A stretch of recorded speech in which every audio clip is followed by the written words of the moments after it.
आप बोलेंगे कैसे पता किया? वो जो बैंक वाले हैं ना, जो खाता खुलवाते हैं, वो बताते नहीं, वो गुप्त रखते, कोई जानकारी वो देते नहीं। तो फिर हमने कैसे पता किया? वो तो बताते नहीं किसी को।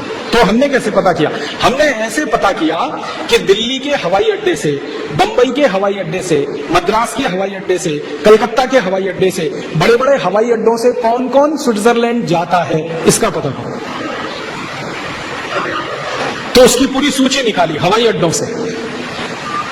हवाई अड्डों से पता चला, लाखों लोगों की सूची निकल आई। फिर उसमें से हमने छांटना शुरू किया कि इसमें यह पता करो कि हर महीने कौन कौन जाता है, हर महीने कौन जाता है, 15 दिन में कौन जाता है, 20 दिन में कौन जाता है, 25 दिन में कौन जाता है, पता करो। क्योंकि घूमने वाला आदमी स्विट्जरलैंड जाएगा। कोई कहता जी मैं तो घूमने गया था, ठीक है भाई, तुम घूमने गए थे तो साल में कितनी बार घूमने कोई जाएगा? एक बार, बहुत जाएगा 2 बार। ज्यादा लोग जो घूमने जाते हैं वो मुझे कहते हैं कि राजीव भाई एक बार स्विट्जरलैंड चले जाओ तो दोबारा जाने का दिल नहीं होता। क्यों? कुछ है ही नहीं वहां, कुछ ऐसा खास नहीं है। वो कहते हैं स्विट्जरलैंड से सुंदर तो अपना पंचमढ़ी है, स्विट्जरलैंड से सुंदर तो अपना शिमला है, स्विट्जरलैंड से सुंदर तो जम्मू कश्मीर है, स्विट्जरलैंड से सुंदर तो उत्तराखंड है। हिंदुस्तान में ऐसी 100 से ज्यादा जगह हैं जो स्विट्जरलैंड से ज्यादा सुंदर है।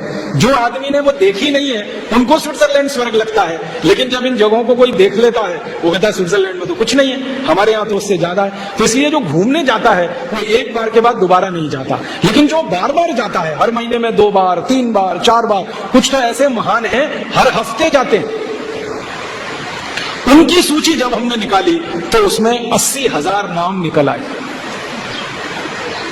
और फिर हमने जब उनकी खोज करना शुरू किया कि ये नाम का आदमी हिंदुस्तान में क्या काम करता है, तो पता चला नेतागिरी करता है।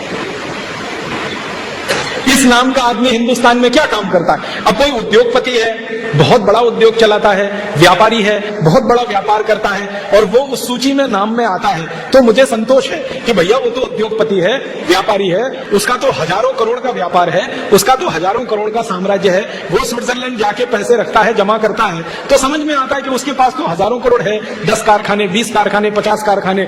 लेकिन जो शुद्ध नेतागिरी करता है उसका नाम उस लिस्ट में जो देखता हूं मैं तो खटकता है वो कि इसकी तो चाय की दुकान भी नहीं है और इसका नाम उस सूची में है, इसकी तो पान की भी दुकान नहीं है और इसका नाम वो स्विट्जरलैंड जाने वालों की सूची में है।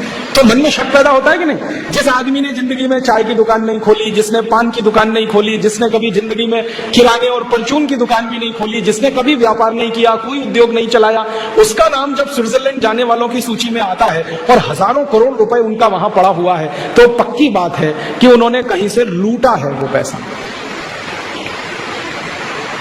हमारे देश में पुराने जमाने में डकैत हुआ करते थे, डाकू मोहर सिंह, डाकू माधो सिंह होते थे ना, डाकू जालिम सिंह वगैरह वगैरह, ये डकैत होते थे और इनके पास पैसा मिलता था। पुलिस जब इनके घर में छापा मारती थी तो सबको पता है कि कहां से आया, लूटा।